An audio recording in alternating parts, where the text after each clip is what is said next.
Pourquoi est-ce important de bien connaître ces vérifications?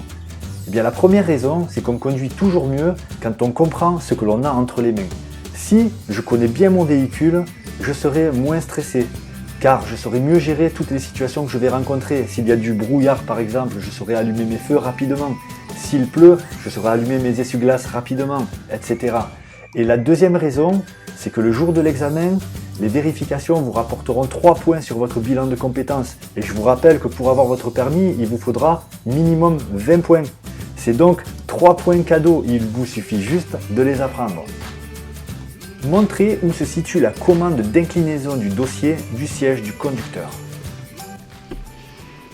Je vais tourner cette commande de manière à pencher ou à redresser mon dossier. Montrez comment régler la hauteur de l'appui-tête du siège du conducteur.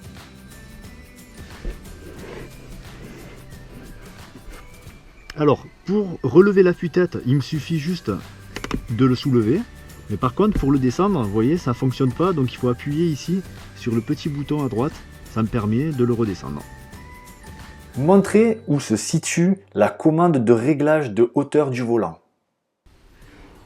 Je baisse la commande pour débloquer le volant. Là, je vais pouvoir le monter, le baisser, l'enfoncer ou le tirer. Et ensuite, pour rebloquer le volant, eh bien, il me suffit de remonter la commande. Ouvrez ou fermez la vitre latérale côté conducteur. Alors, pour ouvrir la vitre, il faut que je tourne la clé de contact. Et ensuite, j'appuie sur ce bouton-là et la vitre descend, ou je tire le bouton et elle remonte. Montrez sans l'activer la commande de l'avertisseur sonore. Alors, l'avertisseur sonore se trouve ici, sur les côtés. Montrez la commande des feux de détresse. C'est celle-ci. Faites fonctionner les essuie-glaces avant du véhicule. Alors, je mets le contact. Ensuite, pour les essuie-glaces avant, il me suffit de monter cette commande. Voilà. Et si je veux que ça aille plus vite, je monte un cran de plus. Et si je veux que ça aille plus vite, je monte encore un cran de plus. Il y a 3 vitesses. Faites fonctionner le lave-glace avant du véhicule. Alors, je mets le contact. Et avec cette commande, je vais simplement tirer vers moi comme ça. Regardez. Voilà, et ça nettoie la vitre. Et ça s'arrête tout seul. Faites fonctionner l'essuie-glace arrière du véhicule. Alors pour les essuie-glaces arrière, pareil, je mets le contact. Ensuite, je vais pousser cette commande. Et là, regardez, ça fonctionne à l'arrière. Et je les enlève. Faites fonctionner le lave-glace arrière du véhicule. Contact. Alors là, je vais pousser vers l'avant, mais ça suffira pas. Ça met juste les essuie-glaces arrière. Il va falloir que je pousse encore une fois, que j'appuie. Et là, voilà, là ça lave la vitre arrière. Je relâche. Et ensuite, j'enlève les essuie-glaces arrière. Actionnez le dégivrage de la lunette arrière et montrez le voyant ou le repère indiquant son fonctionnement. Je mets le contact et j'appuie sur ce bouton et je vois qu'il s'allume, donc c'est qu'il fonctionne. Mettez le rétroviseur en position nuit. Alors je tire le petit crochet là-dessous. Voilà, là je suis en position nuit. Et ensuite, je le rappuie pour l'enlever. Manipulez le pare-soleil réservé au conducteur de façon à l'orienter du côté de la portière avant gauche et le remettre en position normale. Alors je décroche le pare-soleil à ce niveau-là et je le pivote tout simplement. Et ensuite, je le ramène et je le rebloque à l'intérieur et je le referme. Actionnez la commande intérieure de fermeture centralisée des portes du véhicule. Pas besoin de mettre le contact, j'appuie simplement sur ce bouton. Hein, vous voyez, il s'est allumé, vous avez entendu le bruit des portes qui se sont fermées. Voilà. Et puis en réappuyant, je déverrouille les portières. Montrez l'emplacement de tous les coussins gonflables de sécurité, les airbags, dans la voiture. Alors, un airbag ici pour le conducteur, un airbag ici pour le passager, un airbag latéral à droite pour le passager et un airbag latéral à gauche là pour le conducteur. Montrez l'emplacement du dispositif de réglage intérieur des blocs optiques. Voilà, c'est ici, c'est cette commande là. Donc il suffit juste de tourner vers le bas pour baisser les feux et de tourner vers le haut pour les monter. Montrez ou indiquez où se trouve la boîte à fusibles. Alors, c'est ici.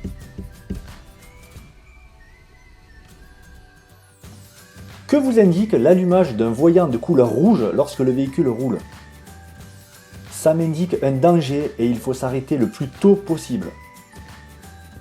Que vous indique un voyant de couleur orange? Ça m'indique un élément important mais non dangereux. Que vous indique un voyant de couleur verte? Ça m'indique l'allumage des feux, les feux de position, les feux de croisement, les feux de brouillard avant et les clignotants. Que vous indique le voyant de couleur bleue? Ça m'indique l'allumage des feux de route. De quelle couleur est le voyant qui indique au conducteur que le feu de brouillard arrière est allumé? Et quand l'utilisez-vous? Il est orange et on l'utilise par temps de brouillard et par temps de neige. Et surtout pas par temps de pluie parce que ça éblouit. Montrez sur le tableau de bord l'indicateur permettant de contrôler le niveau de carburant. Je mets le contact et c'est ici que je vérifie le niveau du carburant. Vous voyez, l'aiguille a bougé. Là, j'ai pratiquement le plein. Là. Montrez sur le tableau de bord le voyant d'alerte de niveau minimum de carburant. Alors, dans ce véhicule, même si on met le contact, le voyant du niveau minimum de carburant n'apparaît pas. En fait, il apparaîtra uniquement si on arrive ici dans la zone rouge, dans la réserve. Montrez sur le tableau de bord le témoin d'alerte ou la zone rouge de l'indicateur de température signalant une température élevée du liquide de refroidissement. Je mets le contact. Alors, voilà la zone rouge de température du moteur ici.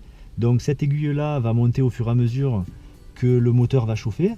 Et si elle arrivait dans cette fameuse zone rouge, à ce moment-là, il y aurait un voyant qui s'éclairerait. Mais là, on ne peut pas le voir, on voit que la zone rouge. Montrez sur le tableau de bord le témoin d'alerte signalant un défaut ou une insuffisance de charge de la batterie. Je mets le contact. Alors, le voyant de la batterie n'apparaît pas. Sur cette voiture, on ne peut pas le voir à moins qu'il y ait un problème avec la batterie. Montrez sur le tableau de bord le témoin d'alerte signalant un niveau insuffisant du liquide de frein. Je mets le contact et je le vois apparaître ici. Je vais couper le contact et le remettre. Vous voyez, c'est le point d'exclamation là. Montrez sur le tableau de bord le témoin d'alerte signalant une pression insuffisante d'huile dans le moteur. Alors sur ce véhicule, le voyant d'huile apparaîtra uniquement si un problème lié à l'huile du moteur se présente. Montrez sur le tableau de bord le témoin d'alerte avertissant du serrage du frein à main. Contact. Voilà, c'est ce voyant-là, le P de parking. Montrez sur le tableau de bord le voyant signalant la mauvaise fermeture d'une portière. Alors, pas forcément besoin de mettre le contact. Par contre, n'espérez pas voir le voyant si vous n'avez pas ouvert une portière.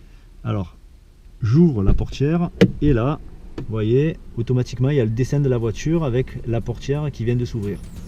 Quand je referme, il s'éteint. Montrez sur le tableau de bord le voyant signalant l'absence de bouclage de la ceinture de sécurité conducteur. Alors, je mets le contact et là, il n'apparaît pas. C'est normal, c'est parce que j'ai ma ceinture. Donc, il faut que je détache ma ceinture et à ce moment-là, voilà, le voyant vient d'apparaître ici. Allumez les feux de position et montrez le voyant correspondant sur le tableau de bord. Je mets le contact, je tourne cette commande, voilà, jusqu'à ce symbole, c'est les feux de position, ils sont allumés. Par contre, sur ce véhicule, il n'y a pas de voyant au tableau de bord. Et je l'éteins. Allumez les feux de croisement et montrez le voyant correspondant sur le tableau de bord. Contact. Je tourne la commande cette fois jusqu'au feu de croisement, c'est ce symbole là. Alors comme pour les feux de position, il n'y a pas de voyant au tableau de bord. Et je l'éteins. Allumez les feux de route et montrez le voyant correspondant sur le tableau de bord. Contact. Je tourne d'abord la commande sur les feux de croisement et ensuite je vais pousser cette commande là en avant. Et là vous voyez, il y a les feux de route qui viennent de s'éclairer, le voyant bleu. Ensuite, pour l'enlever, je retire vers moi et puis j'éteins les feux de croisement. Effectuez un appel lumineux. Alors pour faire un appel lumineux, il n'y a pas forcément besoin de mettre le contact et il n'y a pas non plus besoin de se mettre en feu de position ni en feu de croisement au préalable. Simplement, on va tirer cette commande comme ça. Vous voyez, le voyant s'allume chaque fois que je fais ce mouvement-là. Allumez les feux de brouillard avant et montrez le voyant correspondant sur le tableau de bord. Alors les feux de brouillard avant sont des feux qui sont facultatifs et nous, dans ce véhicule-là, eh bien on n'en a pas. Allumez le ou les feux de brouillard arrière et montrez le voyant correspondant sur le tableau de bord. Alors par contre, avoir au minimum un feu de brouillard arrière est obligatoire. Donc je mets le contact, je tourne la commande au préalable jusqu'au feu de croisement, sinon ça ne fonctionne pas. Et ensuite, je vais simplement tirer vers moi la commande. Et là, regardez, au tableau de bord, il s'est affiché le voyant orange des feux de brouillard arrière. Pour l'enlever, il me suffit juste de rappuyer et d'enlever les feux de croisement. Actionnez la commande du clignotant droit et montrez le voyant correspondant sur le tableau de bord. Contact. Je lève la commande ici vers le haut, dans le sens de rotation du volant pour aller vers la droite, et vous voyez le voyant là du clignotant droit qui clignote. Actionnez la commande du clignotant gauche et montrez le voyant correspondant sur le tableau de bord. Contact. Clignotant gauche, j'appuie la commande vers le bas, dans le sens de rotation comme si je voulais tourner à gauche. Et le voyant ici clignote. Actionnez la commande des feux de détresse et montrez le voyant correspondant sur le tableau de bord. Alors pas besoin de mettre le contact, j'appuie sur ce bouton, là vous voyez il s'allume et les voyants des deux clignotants s'allument simultanément. Et je l'enlève. Mettez le système de chauffage sur la position air chaud. Alors l'air chaud, c'est par ici, là, dans le rouge. Mettez le système de chauffage sur la position air froid. L'air froid, c'est par là, du côté bleu. Montrez la commande permettant de régler la vitesse du ventilateur d'air. Alors c'est cette commande-là. Alors au plus on va tourner, au plus ça va souffler fort.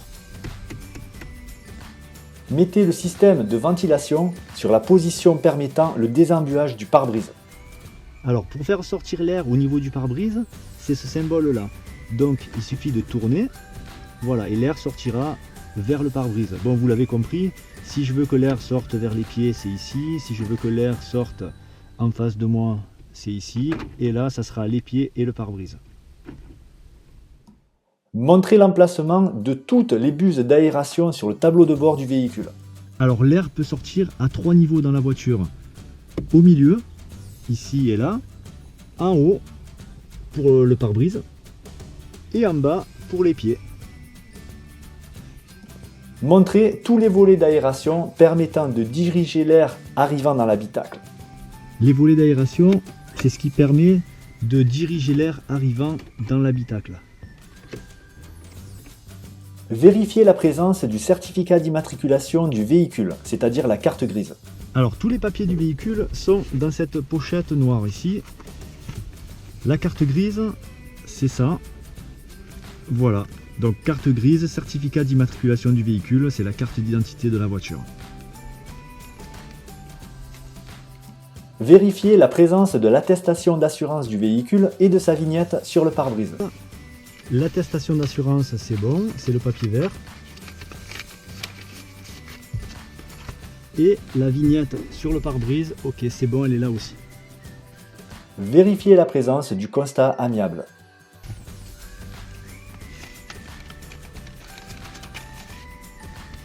Voilà, ça c'est le constat amiable qu'on remplit en cas d'accident. Il est préférable d'en avoir un avec soi, mais c'est pas obligatoire.